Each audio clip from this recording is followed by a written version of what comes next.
ಒಂದು ಬಾಳೆಹಣ್ಣಿದ್ರೆ ಸಾಕು, ಸಾಫ್ಟಾದ ಕ್ರಿಸ್ಪಿಯಾದ ನೆಯ್ಯಪ್ಪಂ ರೆಡಿ ಮಾಡ್ಕೊಳ್ಬೋದು. ನಮಸ್ತೆ ಸ್ನೇಹಿತರೆ. ಹಬ್ಬದ ದಿನಗಳಲ್ಲಿ ಪೂಜೆಯ ನೈವೇದ್ಯಕ್ಕೆ ಅಥವಾ ಸಂಜೆ ಟೀ ಕಾಫಿ ಜೊತೆಗೆ ತಿನ್ನಲು ಪರ್ಫೆಕ್ಟ್ ನೆಯ್ಯಪ್ಪಂ. ಕ್ರಿಸ್ಪಿ ಹಾಗೂ ಒಳಗೆ ಸಾಫ್ಟ್ ಆಗಿರುವಂಥ ನೆಯ್ಯಪ್ಪಂ ತುಂಬ ಸುಲಭವಾಗಿ ಮಾಡೋಣ. ಮೊದಲಿಗೆ 2 ಕಪ್ ಆಗುವಷ್ಟು ದೋಸೆ ಅಕ್ಕಿಯನ್ನು ಚೆನ್ನಾಗಿ ವಾಶ್ ಮಾಡಿಕೊಂಡು ಅದಾದಮೇಲೆ ಒಂದು ಗಂಟೆ ತನಕ ಇದನ್ನು ನೆನೆಸಿಡಬೇಕು. ಅಥವಾ ನಿಮ್ಮ ಹತ್ರ ಜಾಸ್ತಿ ಟೈಮ್ ಇತ್ತು ಅಂದರೆ ಜಾಸ್ತಿ ನೆನೆಸಿಡ್ಬೋದು. ಈಗ ಇದರ ನೀರನ್ನು ಚೆನ್ನಾಗಿ ಬಸಿದುಕೊಂಡು ಒಂದು ಮಿಕ್ಸಿ ಜಾರನ್ನು ತೆಗೆದುಕೊಂಡು ಮಿಕ್ಸಿ ಜಾರಿಗೆ ಈ ಅಕ್ಕಿಯನ್ನು ಹಾಕ್ಕೊಳ್ಬೇಕು.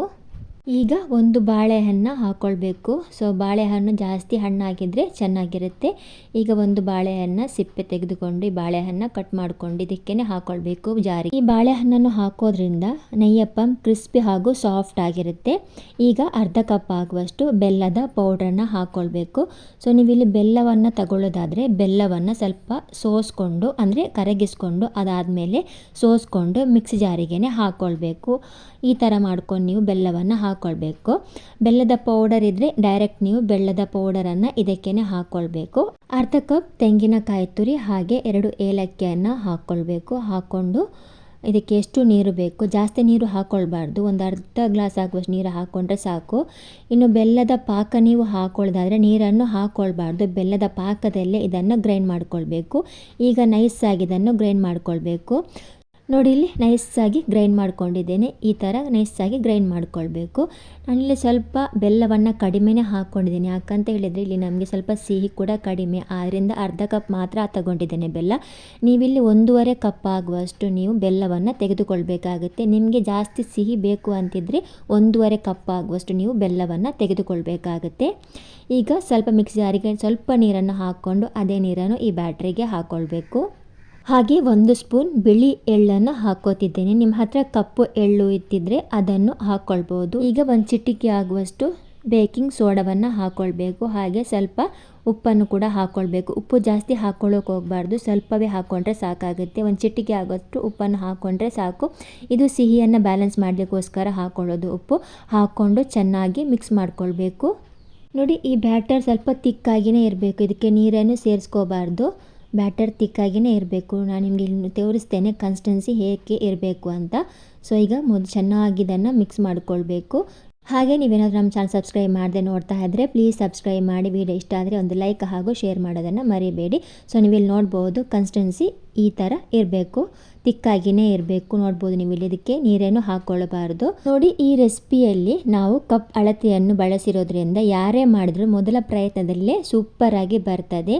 ಹಾಗೆ ನಿಮ್ಮ ಹತ್ರ ಕಪ್ ಮೆಜರ್ಮೆಂಟ್ ಇಲ್ಲದಿದ್ದರೆ ನೀವು ಸಣ್ಣ ಲೋಟ ಇದೆಯಲ್ಲ ಅದರ ಮೂಲಕ ನೀವು ಕಪ್ ಮೆಜರ್ಮೆಂಟಲ್ಲಿ ನೀವು ಅಳತೆಯನ್ನು ತೆಗೆದುಕೊಳ್ಬೋದು. ಇದನ್ನು ಈಗ ಒಂದು ಮುಚ್ಚಳನ ಮುಚ್ಚಿಟ್ಟು 1 ರಿಂದ 2 ಗಂಟೆ ತನಕ ರೆಸ್ಟ್ ಮಾಡಲಿಕ್ಕೆ ಬಿಡಬೇಕು. ಸೊ ನೀವಿಲ್ಲಿ ನೋಡ್ಬೋದು ಇಲ್ಲಿ ನಾನು 2 ಗಂಟೆ ತನಕ ರೆಸ್ಟ್ ಮಾಡಲಿಕ್ಕೆ ಬಿಡಲಿಲ್ಲ. ಸೊ ಟೈಮ್ ಇಲ್ಲದ ಕಾರಣ 1 ಗಂಟೆ ಮಾತ್ರ ನಾನು ರೆಸ್ಟ್ ಮಾಡಲಿಕ್ಕೆ ಇಟ್ಟಿದ್ದೆ. ಹಾಗೂ ಚೆನ್ನಾಗಿ ನೋಡಿ ಬ್ಯಾಟರ್ ಕೂಡ ಚೆನ್ನಾಗಿ ತಿಕ್ಕಾಗಿದೆ ಇನ್ನೂ ಕೂಡ. ಸೊ ನೋಡಿ ಈ ಥರ ತಿಕ್ಕಾಗಿ ಬರ್ತದೆ. 1-2 ಗಂಟೆ ಇಟ್ಟರೆ ಇನ್ನೂ ಕೂಡ ಚೆನ್ನಾಗಿ ಬ್ಯಾಟರ್ ಕೂಡ ತಿಕ್ಕಾಗುತ್ತೆ. ಈಗ ಒಂದು ಸೌಟ್ ತಗೊಂಡು ಇದನ್ನು ಮಿಕ್ಸ್ ಮಾಡೋಣ. ಸೊ ನೋಡಿ ಈ ಥರ ತಿಕ್ಕಾಗಿ ಬರಬೇಕು. ಇನ್ನು ಜಾಸ್ತಿ ಹೊತ್ತು ನೀವು ಇಟ್ಟರೆ ಇನ್ನೂ ಕೂಡ ಜಾಸ್ತಿ ತಿಕ್ಕಾಗಿ ಬರುತ್ತೆ ಬ್ಯಾಟರ್. ಸೊ ನೋಡಿ ಇದಕ್ಕೇನು ನೀರೆಲ್ಲ ಸೇರಿಸ್ಕೋಬಾರ್ದು. ಸೊ ಇದೇ ಬ್ಯಾಟ್ರಿಂದ ನಾವೀಗ ನೆಯ್ಯಪ್ಪನ ರೆಡಿ ಮಾಡ್ಕೊಳ್ಳೋದು. ಈಗ ಗ್ಯಾಸ್ ಆನ್ ಮಾಡಿಕೊಂಡು ಇದಕ್ಕೆ ಬಾಣಲೆಯನ್ನು ಇಡಬೇಕಾಗುತ್ತೆ. ಬಾಣಲೆಗೆ ಸೊ ನಿಮಗೆ ನೆಯ್ಯಪ್ಪ ಫ್ರೈ ಆಗಲಿಕ್ಕೆ ಎಷ್ಟು ಎಣ್ಣೆ ಬೇಕೋ ಅಷ್ಟು ಎಣ್ಣೆಯನ್ನು ನೀವಿಲ್ಲಿ ಹಾಕ್ಕೊಳ್ಬೋದು. ನಾನಿಲ್ಲಿ ತೆಂಗಿನ ಎಣ್ಣೆನ ಹಾಕ್ಕೊಳ್ತಿದ್ದೀನಿ. ಇದನ್ನು ನೀವು ತುಪ್ಪದಲ್ಲಿ ಕೂಡ ಮಾಡ್ಬೋದು, ತುಂಬ ಚೆನ್ನಾಗಿ ಟೇಸ್ಟ್ ಬರುತ್ತೆ. ಇಲ್ಲಿ ಎಣ್ಣೆಯನ್ನು ಬಿಸಿ ಮಾಡುವಾಗ ಲೋ ಟು ಮೀಡಿಯಂ ಫ್ಲೇಮಲ್ಲಿ ಎಣ್ಣೆಯನ್ನು ಬಿಸಿ ಮಾಡ್ಕೊಳ್ಬೇಕು. ಯಾವುದೇ ಕಾರಣಕ್ಕೂ ಹೈ ಫ್ಲೇಮಲ್ಲಿ ಇಟ್ಟು ಇದನ್ನು ಬಿಸಿ ಮಾಡ್ಕೊಳ್ಬಾರ್ದು. ಈಗ ಒಂದು ಸೈಡ್ ಚೆನ್ನಾಗಿ ಬಂದಮೇಲೆ ಸೊ ಸೈಡಲ್ಲಿ ಸ್ವಲ್ಪ ಗೋಲ್ಡನ್ ಕಲರ್ ಬರುತ್ತೆ. ಆ ರೀತಿ ಆದಮೇಲೆ ಇದನ್ನು ಟರ್ನ್ ಮಾಡಿ ಹಾಕ್ಕೊಳ್ಬೇಕು. ಟರ್ನ್ ಮಾಡಿ ಹಾಕ್ಕೊಂಡು ಇನ್ನೊಂದು ಕಡೆ ಚೆನ್ನಾಗಿ ಬೇಯಿಸ್ಕೋಬೇಕು. ಚೆನ್ನಾಗಿ ಗೋಲ್ಡನ್ ಕಲರ್ ಬರೋ ತನಕ ಚೆನ್ನಾಗಿ ಇದನ್ನು ಬೇಯಿಸ್ಕೊಳ್ಬೇಕು. ಹಾಗೆ ಇದನ್ನು ಅಪ್ಪೆ ಪಾತ್ರೆಯಲ್ಲೂ ಕೂಡ ಮಾಡ್ಬೋದು. ಅಪ್ಪೆ ಪಾತ್ರೆ ನಾವು ಗುಳಿಯಪ್ಪ ಅಂತ ಹೇಳ್ತೇವೆ. ಗುಳಿಯಪ್ಪ ಪಾತ್ರೆ ಇದೆಯಲ್ಲ ಅದರಲ್ಲಿ ಕೂಡ ನೀವು ಇದನ್ನು ಮಾಡ್ಕೊಳ್ಬೋದು. ತುಂಬಾ ಚೆನ್ನಾಗಿ ಆಗುತ್ತೆ ಅದರಲ್ಲಿ ಕೂಡ. ಸೊ ನನ್ನ ಹತ್ರ ಆ ಪಾತ್ರೆ ಇಲ್ಲದ ಕಾರಣ ನಾನು ಈ ರೀತಿ ಮಾಡ್ಕೋತಿದ್ದೇನೆ. ನೋಡಿ, ಎರಡೂ ಸೈಡ್ ಕೂಡ ಚೆನ್ನಾಗಿ ಬೆಂದಿದೆ ಹಾಗೂ ಕ್ರಿಸ್ಪಿ ಹಾಗೂ ಸಾಫ್ಟ್ ಆದ ನೆಯ್ಯಪ್ಪಂ ರೆಡಿ ಆಗಿದೆ. ಈಗ ಮತ್ತೊಂದು ಸೌಟ್ ತಗೊಂಡು ಒಂದು ಸೌಟು ಮತ್ತೆ ಬ್ಯಾಟ್ರನ್ನು ಹಾಕೊಳ್ಬೇಕು. ಸೆಕೆಂಡ್ ಟೈಮ್ ಬ್ಯಾಟ್ರನ್ನು ಹಾಕೊಳ್ಳುವಾಗ ಎಣ್ಣೆ ಜಾಸ್ತಿ ಬಿಸಿ ಇರುತ್ತೆ, ಹಾಗಾಗಿ ಲೋ ಫ್ಲೇಮಲ್ಲಿ ಇಟ್ಕೊಂಡು ನೀವು ಬ್ಯಾಟ್ರನ್ನು ಹಾಕೊಳ್ಬೇಕು. ಬ್ಯಾಟರ್ ಹಾಕಿದ ತಕ್ಷಣ ಸ್ಪೂನು ಅಥವಾ ಸೌಟನ್ನು ಹಾಕೊಳ್ಳಬಾರ್ದು. ಸ್ವಲ್ಪ ಹೊತ್ತು ಹಾಗೇನೆ ಬಿಡಬೇಕು. ಎಣ್ಣೆಯಲ್ಲಿ ಫ್ರೈ ಆಗಲಿಕ್ಕೆ ಸ್ವಲ್ಪ ಹೊತ್ತು 2-3 ನಿಮಿಷ ಹಾಗೇನೆ ಬಿಡಬೇಕು. ಅದಾದಮೇಲೆ ನೀವು ಒಂದು ಸ್ಪೂನನ್ನು ಹಾಕ್ಕೊಂಡು ಈ ಥರ ಚೆನ್ನಾಗಿ ತಿರುಗಿಸ್ಕೋಬೇಕು. ಇದರಿಂದ ನಿಮಗೆ ಗೋಲ್ಡನ್ ಕಲರ್ ಚೆನ್ನಾಗಿ ಬರುತ್ತೆ. ನೋಡಿ, ಒಂದ್ಸಲ ಚೆನ್ನಾಗಿ ಸೈಡಲ್ಲಿ ಗೋಲ್ಡನ್ ಕಲರ್ ಬಂದಮೇಲೆ ಟರ್ನ್ ಮಾಡಿ ಕೂಡ ಹಾಕ್ಕೊಳ್ಬೇಕು. ಹಾಕ್ಕೊಂಡು ಮತ್ತೊಂದು ಬದಿ ಕೂಡ ಚೆನ್ನಾಗಿ ಗೋಲ್ಡನ್ ಕಲರ್ ಬರೋ ತನಕ ಬೇಯಿಸ್ಕೋಬೇಕು. ಇದು ಕೂಡ ಇಲ್ಲಿ ರೆಡಿ ಆಗಿದೆ. ಈಗ ಇದನ್ನು ಕೂಡ ತೆಗೆದುಕೊಳ್ಳೋಣ. ಈಗ ಮತ್ತೊಂದು ಬ್ಯಾಟರ್ನ ಹಾಕ್ಕೊಂಡು ಅದೇ ಥರ ಬೇಯಿಸ್ಕೊಳ್ಬೇಕು. ಲೋ ಟು ಮೀಡಿಯಮ್ ಫ್ಲೇಮಲ್ಲಿ ಇದನ್ನು ಬೇಯಿಸ್ಕೊಳ್ಬೇಕು. ಸೊ ತುಂಬಾ ಚೆನ್ನಾಗಿ ಆಗುತ್ತೆ. ಸೊ ಯಾರು ಬೇಕಾದರೂ ಈ ನೆಯ್ಯಪ್ಪವನ್ನು ಮಾಡ್ಬೋದು. ನೀವು ಫಸ್ಟ್ ಟೈಮ್ ಇದನ್ನು ಪ್ರಯತ್ನಿಸಿದರೆ ಸೂಪರಾಗಿ ನಿಮಗೆ ಬರುತ್ತೆ. ನೋಡಿ, ಇದು ಕೂಡ ಚೆನ್ನಾಗಿ ಫ್ರೈ ಆಗಿದೆ. ಎರಡೂ ಕಡೆ ಕೂಡ ಚೆನ್ನಾಗಿ ಗೋಲ್ಡನ್ ಕಲರ್ ಬಂದಿದೆ. ಎಕ್ಸ್ಟ್ರಾ ಎಣ್ಣೆ ಎಲ್ಲ ಇದ್ದರೆ ಈ ಥರ ಒಂದು ಸ್ಪೂನ್ ತೆಗೆದುಕೊಂಡು ಚೆನ್ನಾಗಿ ಪ್ರೆಸ್ ಮಾಡಿ, ಎಕ್ಸ್ಟ್ರಾ ಎಣ್ಣೆ ಇದ್ದರೆ ಹೋಗುತ್ತೆ.